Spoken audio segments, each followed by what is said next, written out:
Number 4.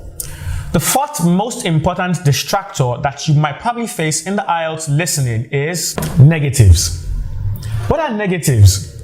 I'm probably sure you're probably rolling your eyes thinking, oh, negative definitely means something bad. So how can that be anything good for me in the IELTS? Yes, it portends danger for you in the IELTS.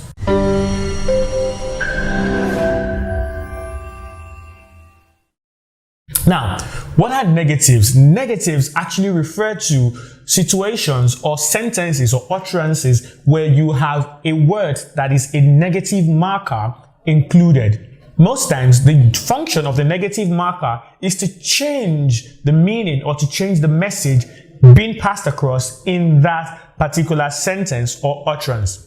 The most common negatives that we have in the IELTS that could come up are words like no, not, never, avoid, and the use of certain prefixes.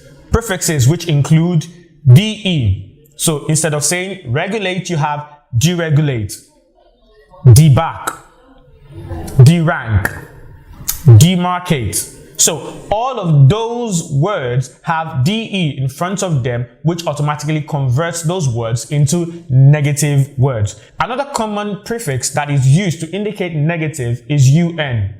Unimaginable, uninhabitable, unserious, uncaring. Another common prefix that is also used to indicate negatives that you might find in the IELTS is the word dis, or the prefix dis. Disobedient, disorganized, disloyal. Another one is the prefix IN, incurable. That also tells you that that's a disease or that's something that cannot be cured. And finally, you have these two prefixes, IL, illegal, illegible. Those also indicate negative words. And miss, which is one of the most common ones used even in natural speech, misconception, misunderstanding, mistake.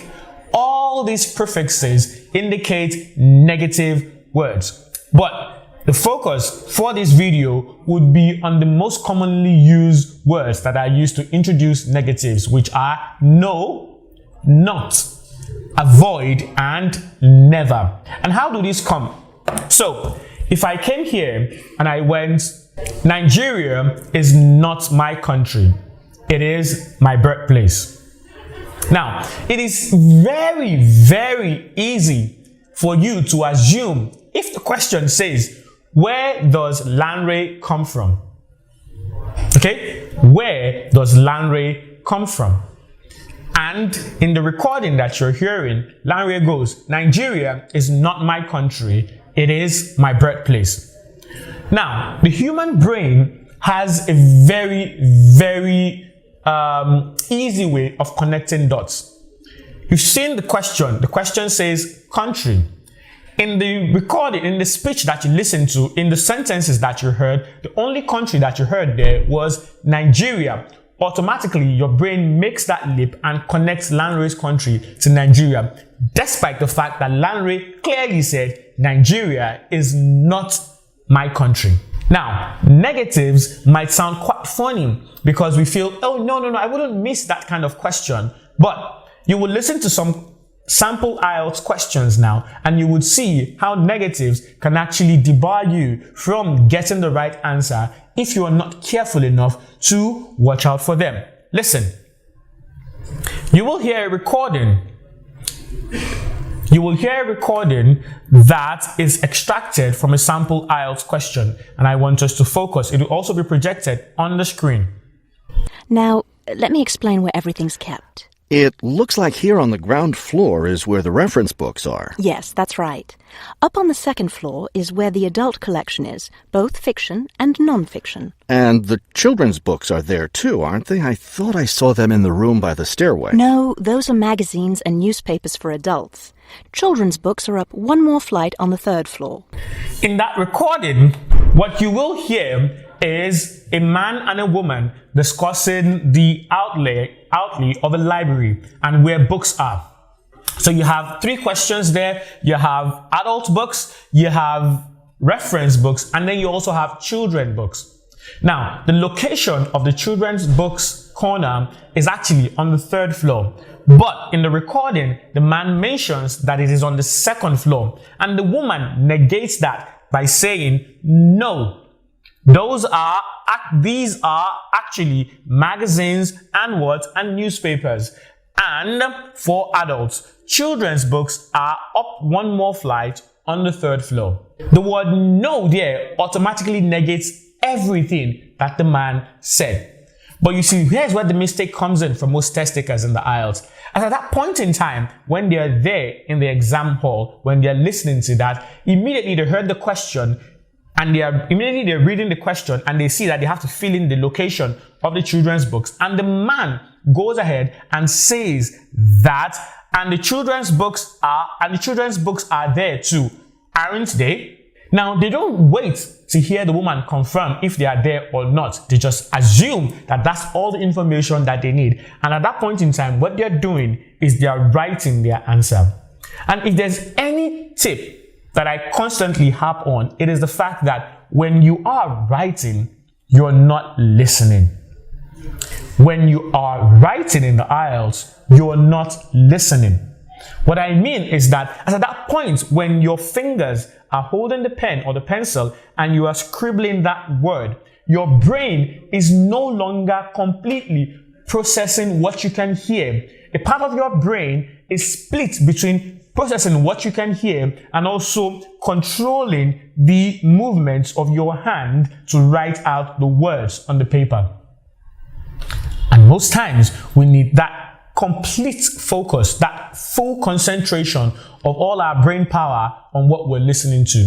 So the advice is this: please hold on and ensure that you hear the last thing uttered in that exchange of utterances before you go ahead and jump at your answer. Here's another recording that gives you an example of how negatives are used in the IELTS.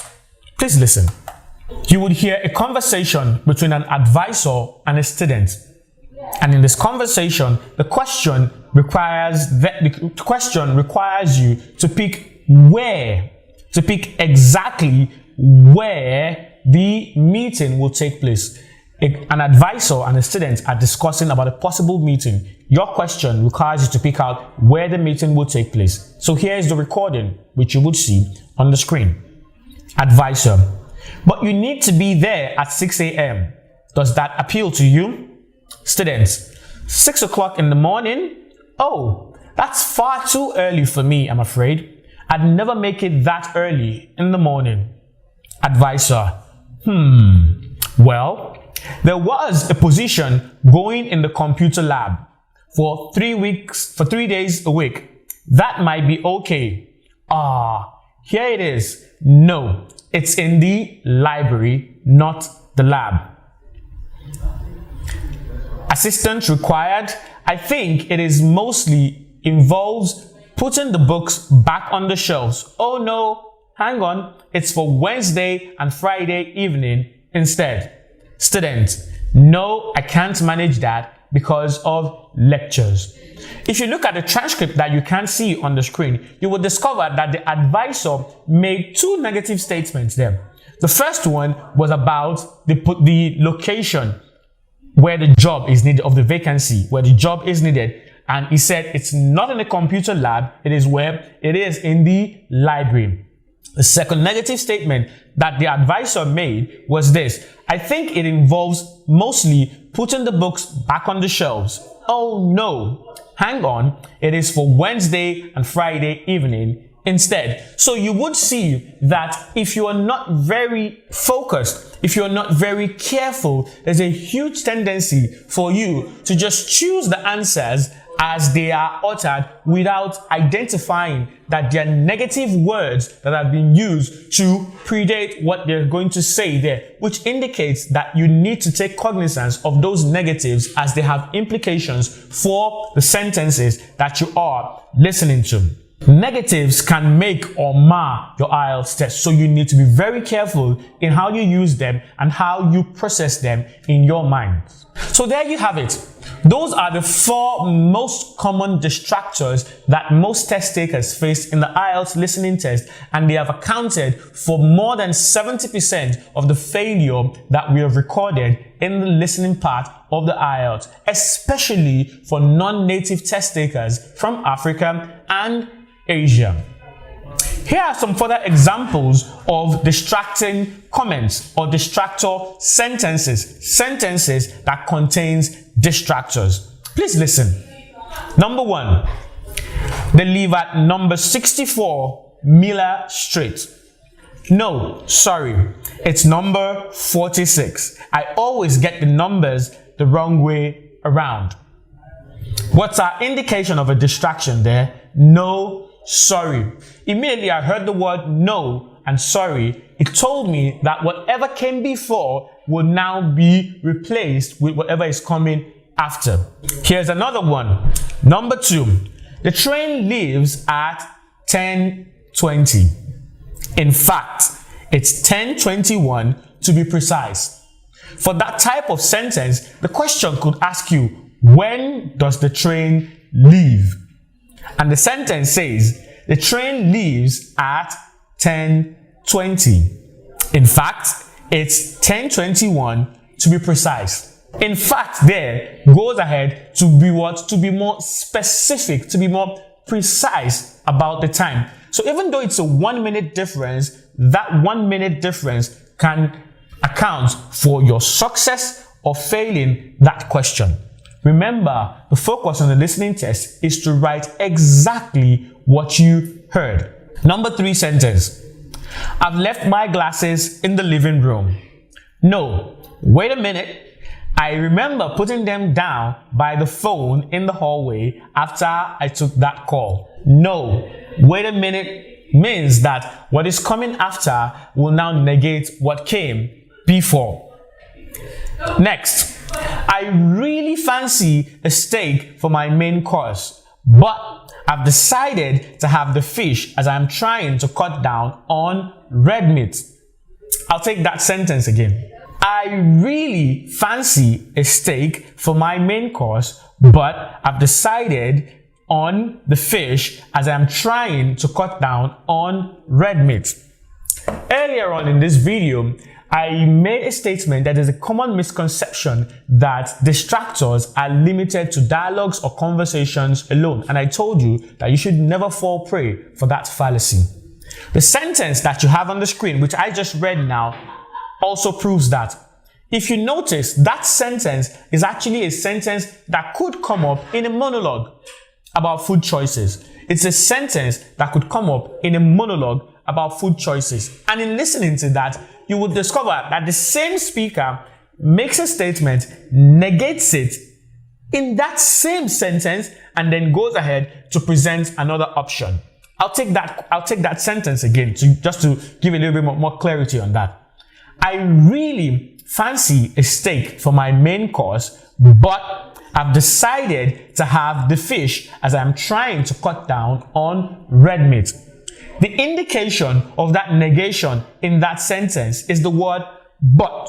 Your knowledge of grammar, your knowledge of language should indicate that immediately you see a word but, immediately you see a word however, immediately you see a word although, you should know that what comes after definitely has a relationship to what came before. Most times it's a relationship based on contrast. Here's another one. The kids want to visit Spain for our holiday. However, the best deals this summer are in France, so we'll go there instead. Like I mentioned earlier, the word however automatically flips whatever has been said on its side, and you need to note that immediately you hear that word, everything you've heard before is no longer relevant to the question you are answering, but what comes after becomes what you should hold as the true information needed to answer those questions. So there you have it. Distractors are a very, very common occurrence in the IELTS, and I can assure you that you will meet them, you will face them, but the question remains, will you be able to surmount the challenges that they present? I think I'll give a yes to that. As long as you watch our videos, follow our channel, subscribe to our channel, use the tips that are shared in these videos. Please, I always say this at the end of every video. If you watch these videos and all you do is just watch them, enjoy them, and go away, it's not going to do anything for you. You need to watch the videos, internalize the tips that have been shared there, and then practice. Use them to practice, preferably practice more than once. Remember, the more you practice in the IELTS, the more familiar you are with the test, the more familiar you are with the tricks and tips that they play in the test, and the more prepared you are on the day of that exam to give it your best and come out shining so bright as an indication or as an example of someone who took the IELTS at one sitting, at one trial, and got their desired band score. Would that be you? That's the question only you can answer. Till I come your way again, the IELTS multi-step program remains your trusted avenue for strategies and tips that would move you from where you are to your desired band score.